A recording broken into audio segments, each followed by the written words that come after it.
ನಮಸ್ಕಾರ. ನಾಲ್ಕನೇ ದಿನ ಕೆಎಲ್ ರಾಹುಲ್ ಮತ್ತು ಶುಭ್ಮನ್ ಗಿಲ್ ಅವರ ಆರ್ಭಟಕ್ಕೆ ಧೂಳೀಪಟವಾಯಿತು ಇಂಗ್ಲೆಂಡ್. ನಾಲ್ಕನೇ ಟೆಸ್ಟ್ ಪಂದ್ಯದಲ್ಲಿ ಕಮ್ಬ್ಯಾಕ್ ಮಾಡಿತು ಟೀಂ ಇಂಡಿಯಾ. ಹಾಗಾದರೆ ಸುದ್ದಿಯ ಸಂಪೂರ್ಣ ಮಾಹಿತಿ ಏನು? ಅಷ್ಟಕ್ಕೂ ಭಾರತ ಮತ್ತು ಇಂಗ್ಲೆಂಡ್ ನಡುವಿನ ನಾಲ್ಕನೇ ಟೆಸ್ಟ್ ಪಂದ್ಯದ ನಾಲ್ಕನೇ ದಿನದಾಟ ಹೇಗಿತ್ತು ಗೊತ್ತಾ? ಹೀಗೆ ಇದರೆಲ್ಲದರ ಬಗ್ಗೆ ಈ ವಿಡಿಯೋದಲ್ಲಿ ಕಂಪ್ಲೀಟ್ ಆಗಿ ತಿಳಿಸ್ಕೊಡ್ತಾ ಹೋಗ್ತೀನಿ. ಆದ್ದರಿಂದ ದಯವಿಟ್ಟು ಈ ವಿಡಿಯೋವನ್ನ ಕೊನೆವರೆಗೂ ನೋಡಿ. ಆದರೆ ಅದಕ್ಕಿಂತಲೂ ಮುನ್ನ ನೀವು ಕೂಡ ಟೀಂ ಇಂಡಿಯಾದ ಅಭಿಮಾನಿಗಳಾಗಿ ಈ ವಿಡಿಯೋವನ್ನ ನೋಡುತ್ತಿದ್ದರೆ ತಪ್ಪದೆ ಈ ಕೂಡಲೇ ಈ ವಿಡಿಯೋಗೊಂದು ಲೈಕ್ ಮಾಡಿ ಮತ್ತು ನಮ್ಮ ಚಾನೆಲ್ಗೊಂದು ಸಬ್ಸ್ಕ್ರೈಬ್ ಮಾಡಿ. ಹೌದು, ಇಂಗ್ಲೆಂಡ್ ಹಾಗೂ ಭಾರತ ನಡುವಿನ ಮ್ಯಾಂಚೆಸ್ಟರ್ ಟೆಸ್ಟ್ ಪಂದ್ಯದ ನಾಲ್ಕನೇ ದಿನದಾಟವು ಮುಕ್ತಾಯಗೊಂಡಿದ್ದು ಎರಡನೇ ಇನ್ನಿಂಗ್ಸ್ ಆರಂಭಿಸಿರುವ ಭಾರತ ತಂಡ ಇದೀಗ 2 ವಿಕೆಟ್ ಕಳೆದುಕೊಂಡು 174 ರನ್ ಗಳಿಸಿದೆ. ಆದಿಯಾಗೂ ಭಾರತ ತಂಡ ಪ್ರಸ್ತುತ ಆತಿಥೇಯರಿಗಿಂತ 137 ರನ್ಗಳ ಹಿನ್ನಡೆಯನ್ನ ಅನುಭವಿಸುತ್ತಿದೆ. ಇಂಗ್ಲೆಂಡ್ ಮೊದಲ ಇನ್ನಿಂಗ್ಸ್ನಲ್ಲಿ 669 ರನ್ಗಳಿಗೆ ತನ್ನ ಮೊದಲ ಇನ್ನಿಂಗ್ಸ್ಗೆ ಅಂತ್ಯ ಹಾಡಿತು. ಇದರೊಂದಿಗೆ 311 ರನ್ಗಳ ಮುನ್ನಡೆಯನ್ನ ಕೂಡ ಪಡೆದುಕೊಂಡಿತು. ಇದೀಗ ದ್ವಿತೀಯ ಇನ್ನಿಂಗ್ಸ್ ಆರಂಭಿಸಿರುವ ಭಾರತ ತಂಡದ ಪರ ಕೆಎಲ್ ರಾಹುಲ್ 87 ರನ್ ಮತ್ತು ಶುಭ್ಮನ್ ಗಿಲ್ 78 ರನ್ ಬಾರಿಸಿ ಕೊನೆಯ ದಿನದಾಟಕ್ಕೆ ಬ್ಯಾಟಿಂಗ್ ಕಾಯ್ದಿರಿಸಿಕೊಂಡಿದ್ದಾರೆ. ಭಾರತಕ್ಕೆ ಎರಡನೇ ಈ ಇನ್ನಿಂಗ್ಸ್ನಲ್ಲಿ ಉತ್ತಮ ಆರಂಭ ಸಿಕ್ಕಿರಲಿಲ್ಲ. ಕ್ರಿಸ್ ಓಕ್ಸ್ ಮೊದಲ ಓವರ್ನಲ್ಲಿ ಸತತ 2 ಎಸೆತಗಳಲ್ಲಿ ಯಶಸ್ವಿ ಜೈಸ್ವಾಲ್ ಹಾಗೂ ಸಾಯಿ ಸುದರ್ಶನ್ ಅವರನ್ನ ಪೆವಿಲಿಯನ್ಗೆ ಕಳುಹಿಸಿದರು.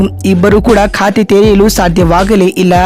ಇಂತಹ ಪರಿಸ್ಥಿತಿಯಲ್ಲಿ ಆರಂಭಿಕನಾಗಿ ಕಣಕ್ಕಿಳಿದಿದ್ದ ಕೆಎಲ್ ರಾಹುಲ್ ಅವರ ಜೊತೆ ನಾಯಕ ಶುಭ್ಮನ್ ಗಿಲ್ ಇನ್ನಿಂಗ್ಸ್ ಜವಾಬ್ದಾರಿ ವಹಿಸಿಕೊಂಡು ನಿರ್ವಹಿಸಿದರು.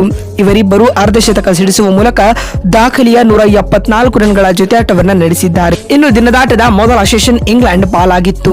ಉಳಿದ 2 ಸೆಷನ್ಗಳು ಭಾರತ ತನ್ನ ಖಾತೆಗೆ ಹಾಕಿಕೊಂಡಿತು.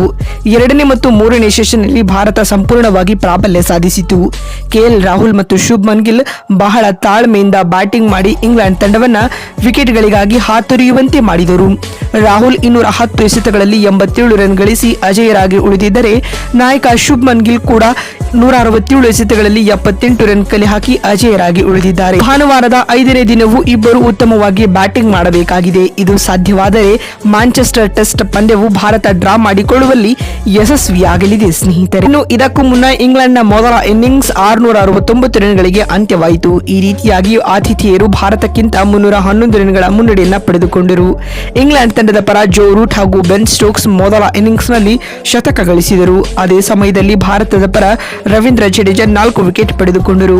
ಸ್ನೇಹಿತರೆ, ಇಲ್ಲಿಂದ ಟೀಂ ಇಂಡಿಯಾ 4ನೇ ಟೆಸ್ಟ್ ಪಂದ್ಯ ಗೆಲ್ಲುತ್ತಾ ಅಥವಾ ಡ್ರಾ ಮಾಡಿಕೊಳ್ಳುತ್ತಾ ಎನ್ನುವುದನ್ನು ಕಾಮೆಂಟ್ ಮಾಡುವ ಮೂಲಕ ತಪ್ಪದೆ ತಿಳಿಸಿ. ಅದೇ ರೀತಿ ಇಂಡೋ ಹಾಗೂ ಇಂಗ್ಲೆಂಡ್ ನಡುವಿನ 4ನೇ ಟೆಸ್ಟ್ ಪಂದ್ಯದ 4ನೇ ದಿನದಾಟದಲ್ಲಿ ರಾಹುಲ್ ಮತ್ತು ಗಿಲ್ ಆಟದ ಕುರಿತು ನಿಮಗಿರುವ ಅನಿಸಿಕೆಗಳನ್ನು ಕೂಡ ಕಾಮೆಂಟ್ ಮಾಡಿ.